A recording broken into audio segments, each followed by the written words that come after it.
Martín y Osvaldo, que tienen estrellita porque se levantan temprano. Eso ya es es una, ya es un mérito. Y miren, eh, lo que todos ustedes saben más o menos algo de ajedrez o, bueno, saben mover las piezas y esas cosas. Díganme por chat, en todo caso. O sea, no tienen que ser expertos jugadores, desde luego, pero saben mover las piezas y entienden un poquito de ajedrez, quiero creer.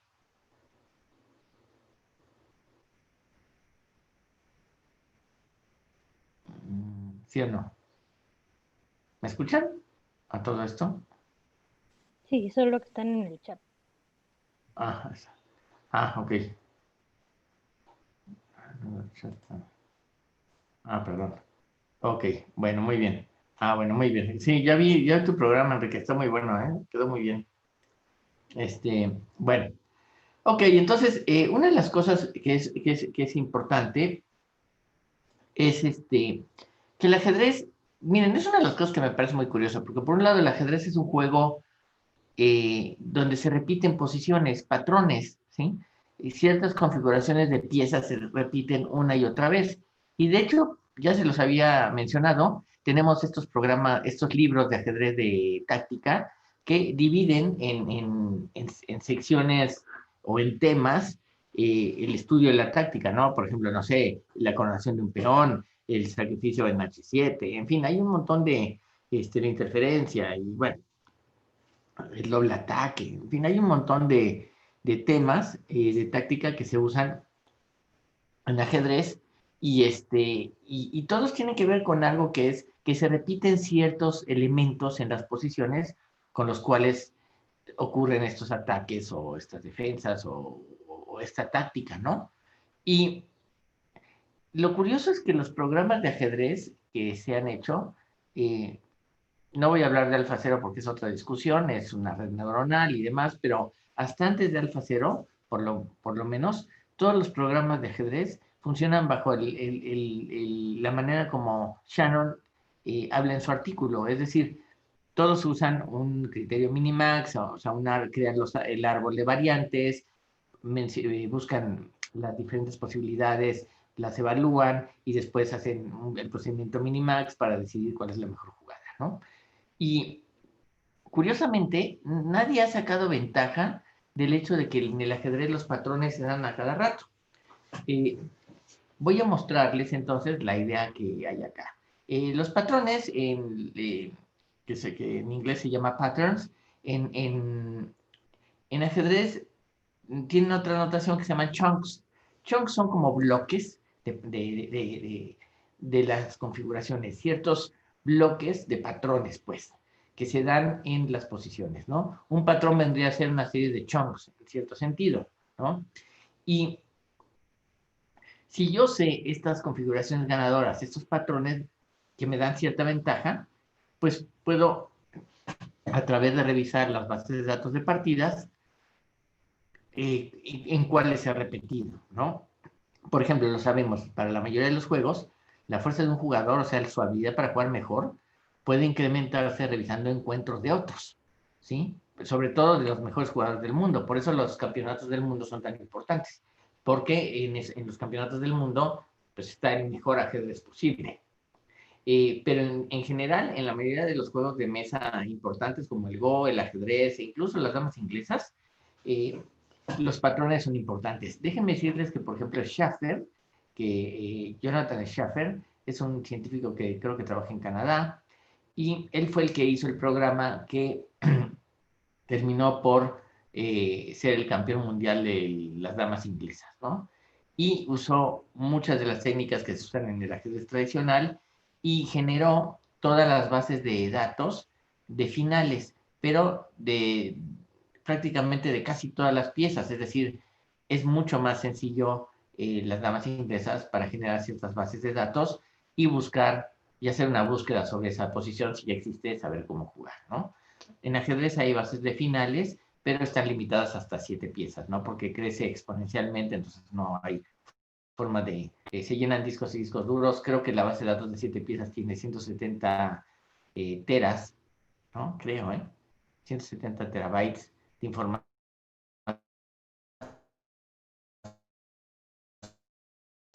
¿no? Pero un estudiante de Jonathan Schaffer hizo una tesis que se llama, que se llama Match, ahorita les explico de eso, pero escribieron un artículo al respecto que se llama Chunking for Experience, y lo que contiene son algunas ideas que yo creo que vale la pena entender sobre los patrones, ¿no? Bueno, la idea es que en muchos casos, los jugadores de ajedrez, nuestra habilidad para jugar mejor depende de nuestra capacidad para recordar otros encuentros. Los buenos jugadores tienen buena memoria. Fischer decía que para jugar al ajedrez se requería buena memoria, ¿no? Bueno, durante una partida, un jugador fuerte frecuentemente hace una correlación entre la posición que tiene y otras que le son parecidas o similares o incluso idénticas, de tal manera que pueda tomar acciones, ¿no? Entonces, por ejemplo, si él ya sabe que eso se jugó en otra partida y conoce esa otra partida, ya sabe cómo continuó y sabe si debe seguir esas mismas ideas o buscar otras jugadas, ¿no? Bueno, pero es claro que muchas veces las posiciones de ajedrez no van a ser idénticas, sino que son similares, es decir, siempre se encuentran ciertas cosas, pero no todas las cosas que aparecieron en una partida aparecen en otra, ¿no?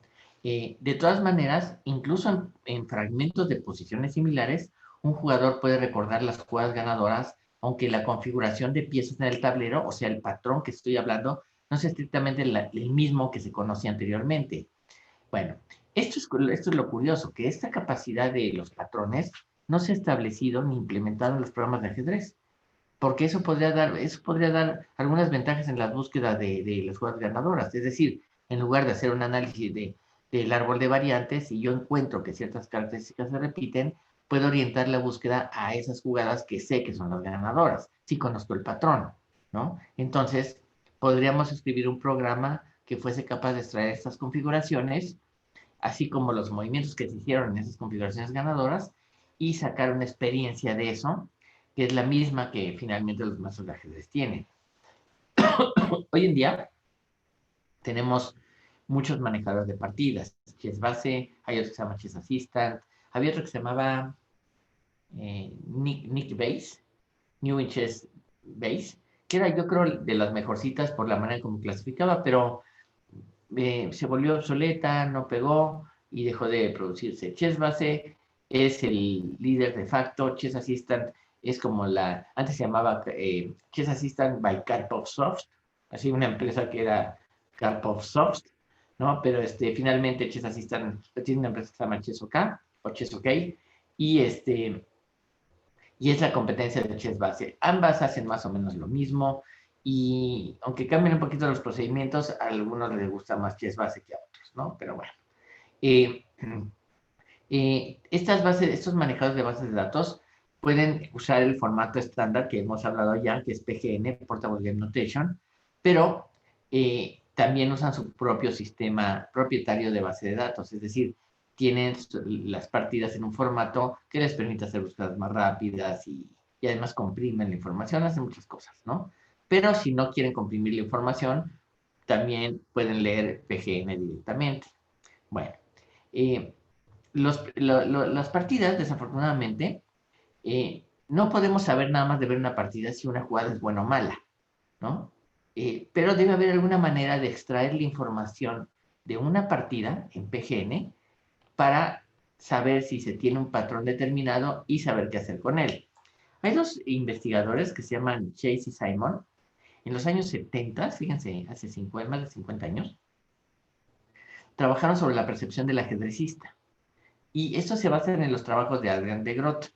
Adrian de Groot, a todo esto, era un holandés que incluso creo que jugó un par de olimpiadas, era un psicólogo, y escribió un libro que se llama Percepción en ajedrez, o sí, Percepción en ajedrez o algo así. Bueno, Adrian de Groot hizo un experimento que después se volvió muy famoso. Él se fue al torneo, no sé si en el 36, a Nottingham, y le pidió a los jugadores que estaban ahí, los más fuertes del mundo, les puso posiciones y les pidió que dijeran lo que pensaban en voz alta. Y de alguna manera registró lo que los jugadores decían. entonces se encontró que, por ejemplo, los jugadores fuertes buscan, primero tratan de encontrar ciertos tips de qué es lo que le está diciendo la oposición, qué tiene, ¿no? Cuáles son las características de la misma. También hizo de Groth algo todavía más interesante. A estas partidas platicadas, digamos, por los maestros, les llamaron los protocolos de Groth, ¿sí? Y se usan un poquito para entender de pronto cómo un gran maestro ve una posición y cómo la analiza, ¿no? Muy interesante el trabajo de Groth. Después, de Groth hizo otro experimento. Les puso posiciones de partidas a jugadores muy fuertes y les daba 20 segundos o una cosa así para que recordaran la posición y después tenían que ponerle en un tablero, ¿no? Nada más de lo que se acordaban. Pero puso posiciones tan de partidas de ajedrez como posiciones al azar, donde incluso las posiciones eran ilegales, es decir, los peones estaban en posiciones donde no podían estar, los reyes estaban en jaque, en fin, todo mal. Bueno, se encontró que los jugadores fuertes recordaban perfectamente las posiciones que habían visto de partidas de torneos, pero las posiciones ilegales o posiciones que no tenían que ver con el ajedrez tuvieron el mismo problema para recordar dónde iban las piezas que los aficionados más los que apenas iniciaban. Es decir, que ahí demostró Adrian de Groot que había una correlación entre lo que un jugador de ajedrez ve y su conocimiento del mismo, porque cuando conoce mejor, ve más cosas, lo cual tampoco es un gran, así, no es el gran descubrimiento. Por ejemplo, si ustedes van al cine, y van muchas veces al cine, eventualmente van a poder decir si una película es buena o mala, porque pueden decir, pues es un churro gringo, o es una película que tiene una buena dirección, o tiene una buena escenografía, o tiene continuidad, o qué sé yo. O sea, ustedes pueden dar, o tiene un buen argumento, en fin, hay miles de razones por las cuales una película es buena o mala, pero alguien que ve cine, pues al final de cuentas empieza a tener parámetros que alguien que no ve cine no sabe que existen, ¿no? Por eso muchas veces, de todas maneras, el cine como es un arte, muchas veces al final del día me gusta o no me gusta una película, independientemente si está bien hecha o mal hecha. O sea, me puede gustar y estoy en mi derecho a que me guste. O sea, en ese sentido, en el arte es así, ¿no? En el ajedrez, aunque es un arte también, bueno, pero hay una verdad en el tablero que más allá de lo que uno pueda creer, ¿no? Yo puedo creer que una cosa es buena, pero pues el ajedrez me muestra que sí es bueno o no, ¿no? Bueno, Chase y Simon entonces trabajaron sobre la percepción del ajedrecista y Adrian de Groot encontró algunos elementos muy interesantes. Eh, lo que hizo de Groot fue encontrar que, primero, por ejemplo, los ajedrecistas no tienen memoria fotográfica, es decir, no ven una posición y se acuerdan como una fotografía, sino que lo que ven es la relación que hay entre las piezas, eso es lo que se acuerdan. Y déjenme decirles que eso es lo que me parece muy curioso, porque es un elemento continuo en los torneos. Por ejemplo, si ustedes van a un torneo de ajedrez, lo que les va a pasar, y es muy común, es que, por ejemplo, de pronto pues, están jugando su partida, se levantan mientras el rival está pensando y platican con algún otro jugador que está por ahí pasando y no falta el que pregunta cómo vas. Y uno les dice algo así como, bueno, mira, yo tengo un caballo en G5, amenazo caballo por F7, y si me juega rey H7, entonces le juego alfil por peón, que sabe qué. Y, bueno, en general, cuando uno platica estas cosas, no da toda la información de la partida, sino que uno da las relaciones que hay entre las piezas. Y se supone que el interlocutor, es decir, con quien estoy hablando, también entiende de lo que estoy diciendo. A veces nomás me dan el avión, ¿no? Ah, sí, sí, ya, muy bien. Y a veces entiendes algún detallito y entonces le preguntas sobre el detallito para que crea tu amigo que estás muy interesado en su partida, cosa que normalmente estás más interesado en tu propia partida que en la del otro, pero bueno. Bueno, estos son precisamente esta similitud de posiciones son los que se llaman los chunking, los chunks, ¿sí? O se llama chunking el concepto de similitud de posiciones. Esto es separar los elementos de la posición en patrones elementales. Si una computadora pudiese hacer eso, podría sacar ventaja de la experiencia pasada y aplicar este enfoque más basado en el conocimiento que en un proceso de búsqueda masiva y procesamiento de jugadas y respuestas en un árbol, ¿no? George Michael y o sea, Michael George, como el cantante, pues ese es George Michael, ¿no? Michael George y Schaffer plantearon entonces el diseño de Match. MACH significa a Master Advisor for Chess. Y el sistema usa una base de chunks, o sea, pues de patrones pequeños definidos para acceder a la colección de partidas de grandes maestros. Los autores indican que estos chunks, que son los patrones o configuraciones más básicas del ajedrez, fueron descritos por maestros del ajedrez. Es decir, no pusieron un programa para encontrar los chunks, sino que tomaron ya el conocimiento dado por maestros de ajedrez. Esos chunks definen patrones de ajedrez que ocurren con frecuencia en las partidas. De esta manera, todas las posiciones de las partidas de los grandes maestros pueden ser analizadas a través de estos chunks, de estos bloques. Y se pueden organizar de tal manera que se puedan meter en una base de datos que sea eficiente y rápida, ¿no? De esta manera, este programa MACH, Master Advisor for Chess, cada vez que tiene una nueva partida, hace los correspondientes chunks y los referencia más bien, a la base de datos para así hallar posiciones similares. Bueno, la idea parece buena. A mí no me queda todavía muy claro cómo definen estos chunks elementales, ni dicen cuántos son, ¿no? Hay una tesis de maestría de este hombre, de Michael George, cuyo asesor era Schaffer, que platica de esto, y creo que al final tiene un apéndice sobre los chunks más usados, pero no me he preocupado mucho por ver, porque me parece que le falta, y ahorita voy a discutir un poquito ese asunto. Bueno, ok, en el artículo que escribieron sobre esa tesis, la tesis está accesible en una página de internet, si quieren la tesis por ahí la tengo. De hecho, la tesis me sirvió para un problema de proceso digital de imágenes porque está hecho como negritas y hay cosas que después no se ven, pero es otra discusión. Bueno, hay dos temas fundamentales en la idea de Michael y Schaffer. Primero, ¿cómo definir estos bloques elementales, estos chunks? Para así definir las posiciones y configuraciones que interesan, ¿sí? Y cómo podemos reconocer que dos posiciones son similares, es decir, cuando una posición se parece y qué tanto se parece a otra. Por ejemplo, vayamos a ver rostros. Si yo veo dos caras, dos fotografías, yo puedo decir, se parece a alguien que conozco. Bueno, ¿qué tanto se parece, no?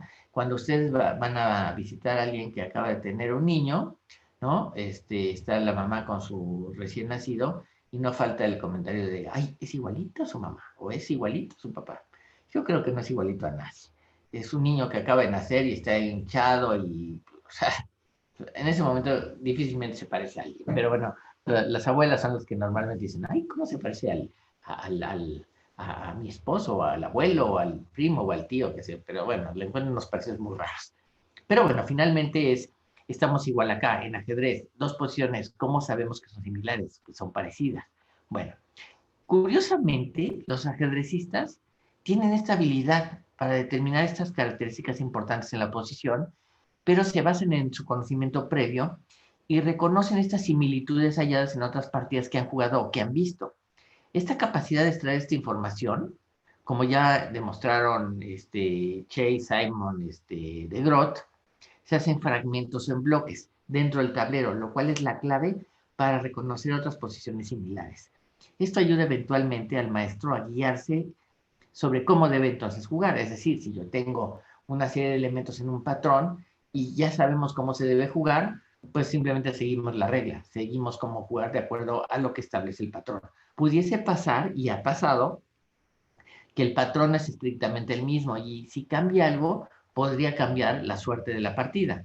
Pero, de hecho, hay una partida muy, muy interesante entre Svidler y un español, donde el español le sacrifica una pieza creyendo que tiene un patrón ganador de mate, pero Svidler lo había metido en una trampa porque encuentra una jugada intermedia que termina con el patrón que normalmente gana, ¿no? Entonces, Svidler muy vivo, Svidler ha sido campeón de veces, creo que 8 veces, campeón de Rusia 8 veces, entonces el tipo sabe de qué habla y metió a este gran maestro, que no sé si era Narciso o era Rivas, alguno de ellos. Bueno, sabemos que, de acuerdo a de Groot, la teoría de los chunks, o sea, de estos bloquecitos de información, es una de las más aceptables para modelar cómo piensa un maestro de ajedrez. Hay dos investigadores rusos, Posniaskaya y Tikhomirov, que mostraron que un jugador experimentado analiza primero la posición en el tablero. Todo para buscar primero la información que le sea relevante, antes de aplicar una estrategia. Es decir, primero busca información relevante en la posición, es decir, estos como chunks, ¿sí? Después decide qué estrategia aplicar, ¿sí? ¿Cómo se enteraron de esto? Porque analizaron cómo se movían los ojos a través del tablero en el proceso de análisis de las posiciones, ¿no? Ahora, también hay otro trabajo muy interesante de Bratko, Tansig y Tansig, quienes hallaron un método para detectar patrones posicionales en ajedrez.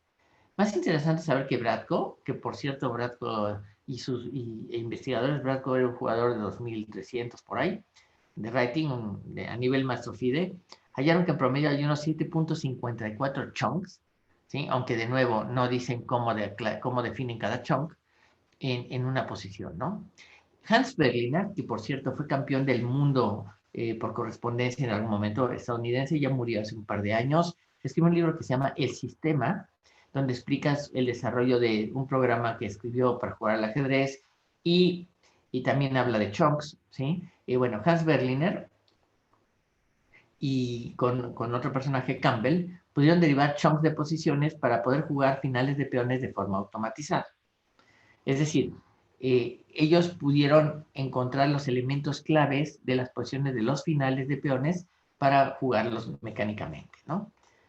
Es muy interesante esa idea, aunque no sé hasta dónde pudieron llegar con ella, ¿eh? No, no tengo toda la referencia, pero sé que hicieron eso. Bueno, ahora, ¿se acuerdan que vimos también un trabajo que fue el de Sobres y Carlson?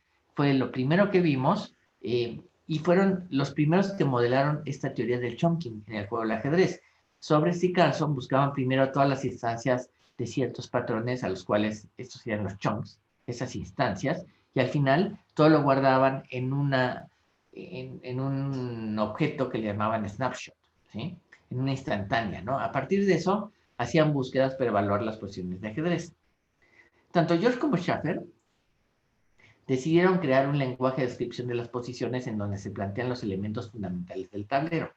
Básicamente deciden las propiedades y características de una posición a partir de los ataques y defensas de las piezas y de la proximidad entre ellas.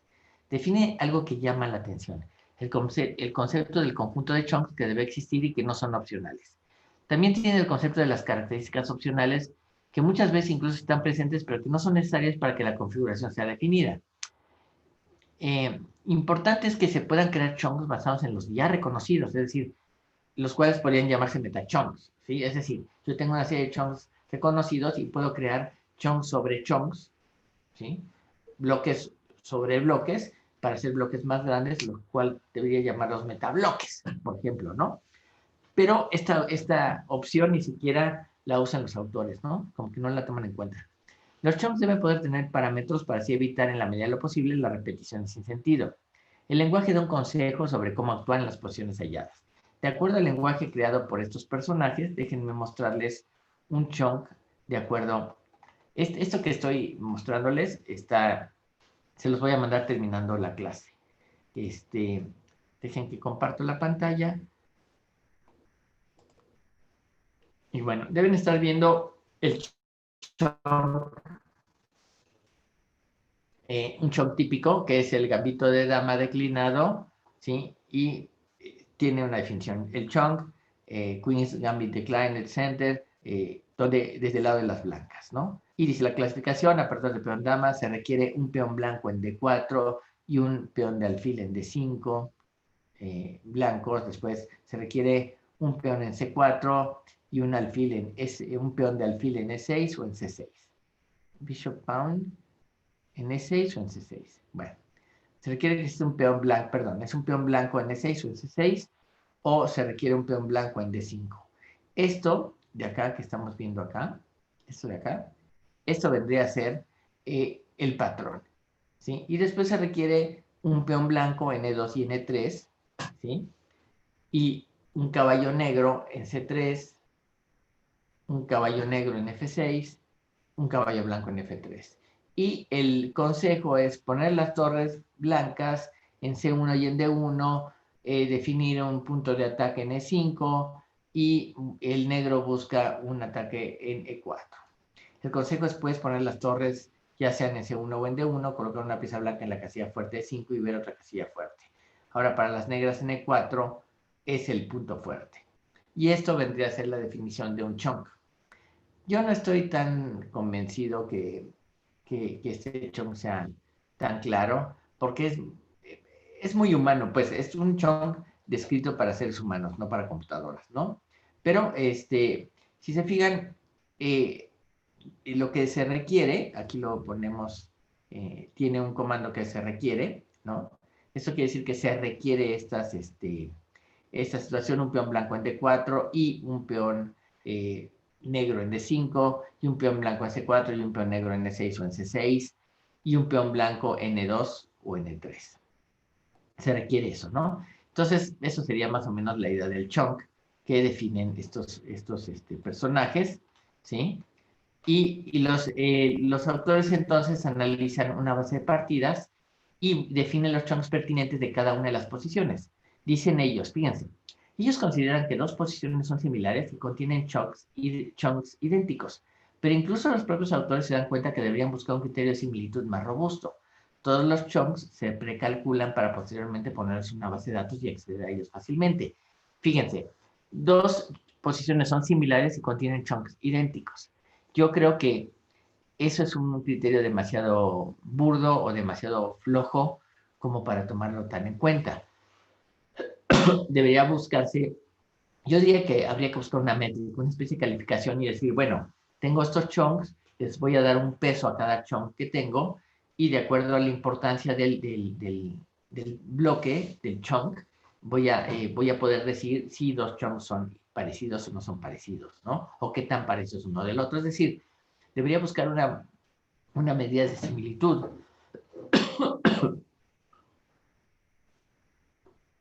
para poder decir eso, ¿no? Bueno, perdón. La idea es que los autores usan el lenguaje natural, ¿sí? Pero no hayan, o sea, vamos, usan un lenguaje humano para escribir el chunk, pero no dicen cómo definen los requerimientos que son obligatorios y los opcionales. ¿Por qué dicen require cuando se requiere? O sea, ¿quién dice que se requiere, no? Aunque ellos aclaran por ahí que, bueno, que los chunks parten de la información que los maestros que han sacado de los maestros, ¿no?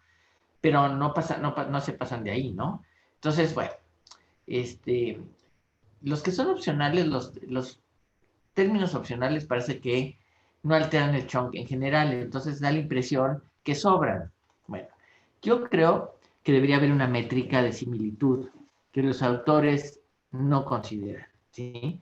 Para así entender si dos posiciones son similares, ¿sí? Es decir, para ellos, dos posiciones son similares y tienen los mismos chunks de forma idéntica. Bueno, entonces no son similares, son idénticos, ¿no? Entonces, es como poner dos fotos de la misma persona y decir, pues sí, son similares, no, son idénticos, ¿no? Entonces, en ese sentido, yo creo que hace falta más trabajo ahí, ¿no? Bueno, entonces, yo creo que estamos en un problema de representación del conocimiento, ¿sí? Y esto es la definición de estos chunks básicos. El artículo, que después se los voy a mandar también, no explora más que una faceta de estos chunks en posiciones de apertura, pero no considera posiciones o configuraciones del medio juego finales. Y esto pareciera ser la prueba para saber si el lenguaje definido es suficientemente rico para lidiar con cualquier etapa de la partida. En cualquier caso, el tema de los patrones ganadores es, es importante, ¿no? Déjenme entonces, este es sobre el artículo entonces de estos, de Michael George y Schaffer, y déjenme mostrarles, denme un segundo eh, para mostrarles más acerca de esto de los patrones, que tiene que ver un poquito con la idea de eh, ok, con la idea de los chunks que definen estos Schaffer y George, ¿no? Pero en este caso dejen que pongo, ok, aquí tengo, bueno. Bueno, supongo están viendo el tablero de ajedrez en este momento. Esta es una partida que yo jugué en el 93, hace ya algunos años, hace 27 años, ¿no? Y juegan las negras en esta posición. Y bueno, el blanco, si valoramos la posición, tengo 2 peones menos. Claro, me puedo comer este peón, sería un peón menos, pero él tiene un peón libre, en fin, tengo problemas, ¿no? Pero aquí la posición se gana muy fácilmente jugando dama por F2, torre por dama y jaque. Voy a poner la posición en un tablero de liches para que la vean. Y la revisamos ahí todo el tablero. Muy bien, déjenme que... Ok. Ahorita les voy a poner la posición y la revisamos porque vamos a ver hay varias posiciones que me gustaría revisar, ¿no? Entonces, limpiamos el tablero y ponemos la posición. Aquí hay un peón acá, otro acá, otro acá, otro acá, uno acá, una torre, un alfil, una torre, un rey. Déjenme ver. Hay dama ahí. Ok.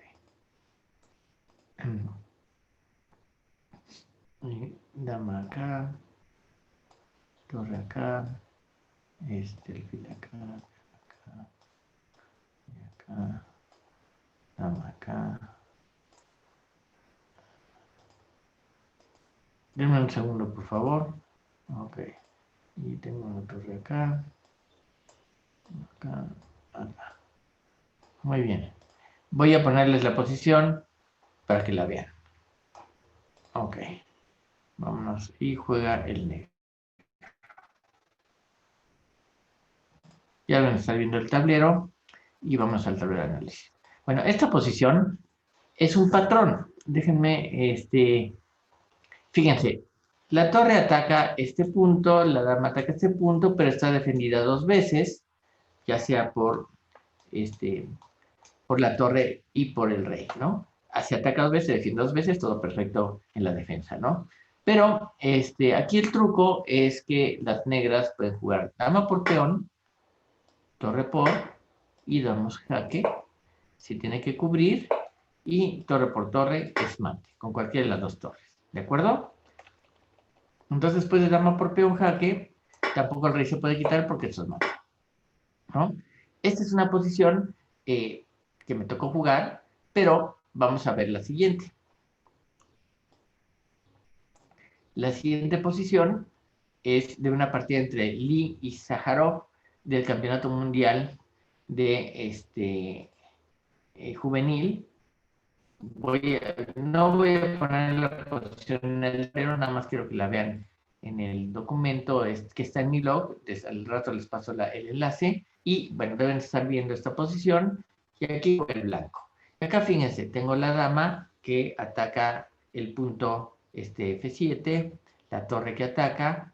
Y aquí está un poquito antes de la combinación. La jugada que hizo el blanco, fue comerse el alfil, le comieron el caballo, y entonces jugó dama por peón, torre por dama, le dio jaque en la octava fila y lo mató. Lo voy a poner, porque si no, para asegurarme que estamos entendiendo todo esto. Editor del tablero, y vamos a limpiar el tablero, y vamos a poner la posición. La posición es peón, peón, peón, peón, y después perdón, es que tengo que verla.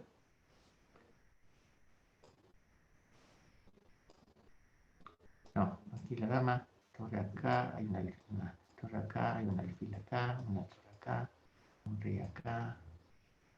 ¿Y el blanco cómo está? Ok. Blanco, rey acá, torre acá, dama acá, caballo acá, peón acá,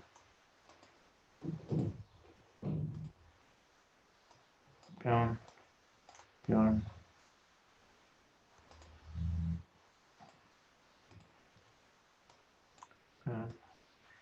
Bueno, esta es la posición. Dejen que comparto la posición para que la vean. Ok. En esta posición que tenemos acá, juega el blanco, juega el blanco. En esta posición, bueno, el blanco jugó torre por alfil y este le jugó torre por caballo, porque esta jugada no es posible porque eso es mate, ¿no? Entonces, en eso contaba las blancas, las negras contaban con ese truco para no perder una pieza, ¿no? Entonces, probablemente cuando el otro jugó la torre atacando el alfil, el otro no sacó el alfil porque no encontró dónde ponerlo en una buena posición, sino que decidió poner la torre atacando el caballo con el truco táctico, ¿no? Debe haber visto pues, torre por, juego torre por, ¿no? Y ahora juegas, ¿no? Pero aquí otra vez, fíjense cómo se repite el patrón. La torre y la dama atacan y tengo jaque para dar mate. Entonces, juegan dama por peón, torre por, jaque, juega acá y con cualquier torre, mate de nuevo. ¿Se fijan cómo es idéntico al patrón que acabamos de ver antes? Bueno, eso se repite otra vez increíblemente en la siguiente posición. Y ahora sí, ya no la voy a poner en el tablerito. Imagínensela. Y en esta posición juegan las negras, ¿sí?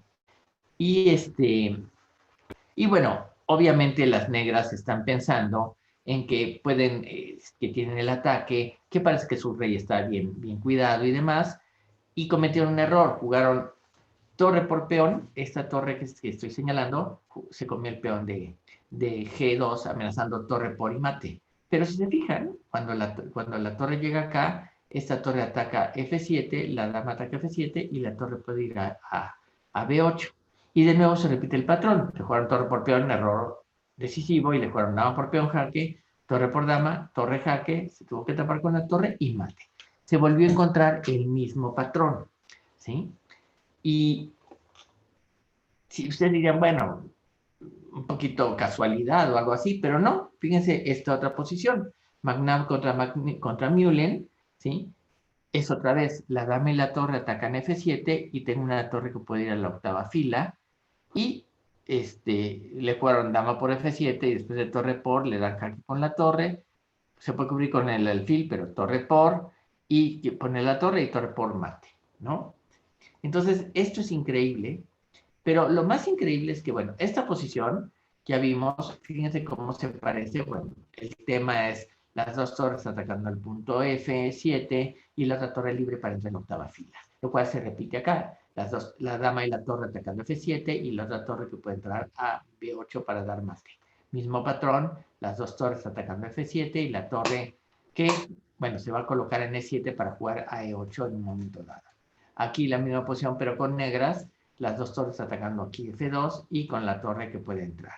Pero esta última posición que les voy a mostrar es notable y esta sí la voy a poner en el tablero, porque van a encontrar que, fíjense, por eso, para que vean que no es tan fácil describir los patrones. Y esta es la posición que les voy a poner.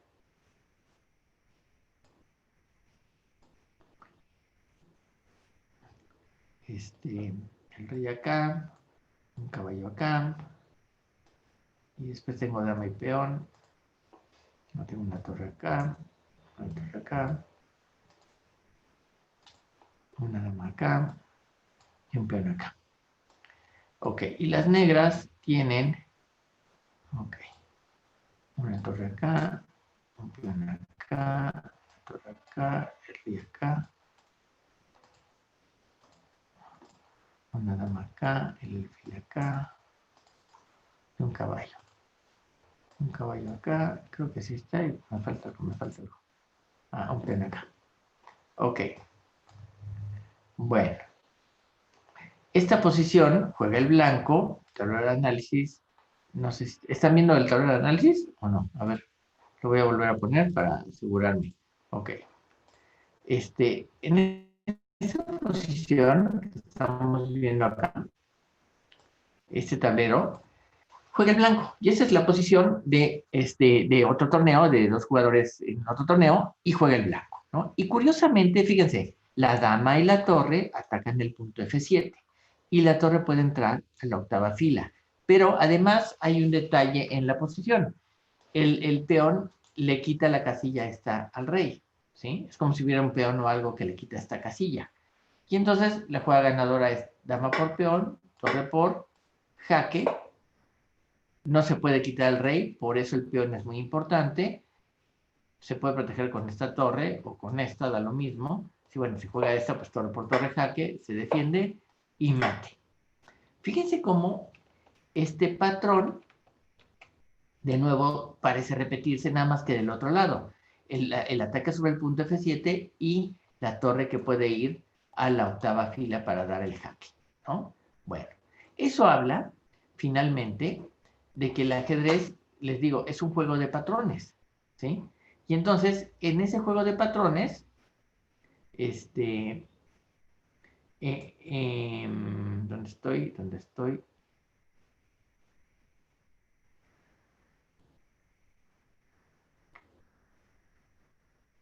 A ver, perdón. Dejen que... en este juego de patrones, ¿sí? Estaba mostrándoles esto. En este juego de patrones tenemos que, por ejemplo, en esta posición del 2003 contra Rook, se dio esta posición que parece muy diferente, sin embargo, el patrón es idéntico. Es idéntico en el patrón a este, a pesar de que miren que la posición de las piezas es otra. O es idéntico y miren que la posición de las piezas parece ser otra. Pero hay ciertos elementos. Eso es lo que vale la pena. En este caso, la torre y la dama que atacan el peón con la entrada de la otra torre. Y esto se vuelve a ver, perdón,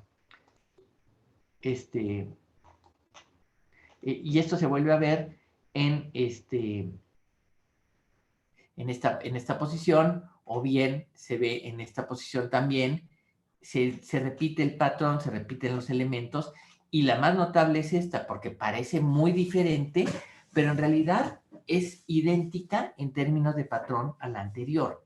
Eso es lo que vale la pena de los patrones. Y esta es una prueba, una primera prueba que deberían tener presente de que los patrones en ajedrez es una herramienta típica, ¿sí? O sea, ahí están todo el tiempo, ¿no? Entonces, no es una mala idea reconocer estos patrones. Lo que me llama mucho la atención es que se ha dejado este enfoque del conocimiento de la posición por la fuerza bruta de un ataque usando un árbol de variantes y valorando las posiciones a través de una función de evaluación, en lugar de sacar provecho de que el ajedrez se repiten una y otra vez los patrones y que los jugadores de ajedrez además sacan provecho de estas posiciones, ¿sí? Bueno, entonces, esto es lo que básicamente hace la idea de estos señores, ¿cómo se llama? Michael George y Schaffer y Jonathan Schaffer, es definir como lenguajito, y le llaman MACH, es Master Advisor for Chess, o sea, una especie de consejero maestro de ajedrez para decidir qué jugadas hay que hacer, ¿no? Ha habido mucho trabajo, ha habido gente que ha trabajado mucho en esta idea, vamos a ver más adelante a Donninger, creador de uno de los programas más interesantes de ajedrez que ya no se siguió desarrollando, que se llama NIMSO, pero que utiliza incluso, crea un lenguaje para desarrollar ciertos patrones, ¿no? Es muy interesante lo que hace y ya lo veremos, ¿no? Pero esto sería más o menos la idea fundamental. Los patrones en ajedrez son algo común y lo que llama mucho la atención es que los estudiosos del tema se hayan ido a hacer programas que juegan muy fuerte, sin duda, a través de un árbol de creación de árboles de variantes y valoración con una función específica, en lugar de sacar provecho de que los patrones están ahí presentes y que nos pueden dar mucha ayuda de cómo se debe jugar, ¿no? En fin. Bueno, no sé, dudas con respecto a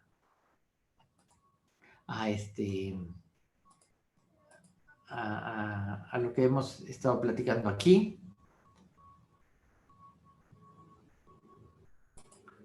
No. ¿Todo bien? Bueno, entonces, el viernes vamos a, les voy a dejar su siguiente tarea. Como podrán ver, las tareas no son muy complicadas, hay que trabajar un poquitín, ¿no? Y vamos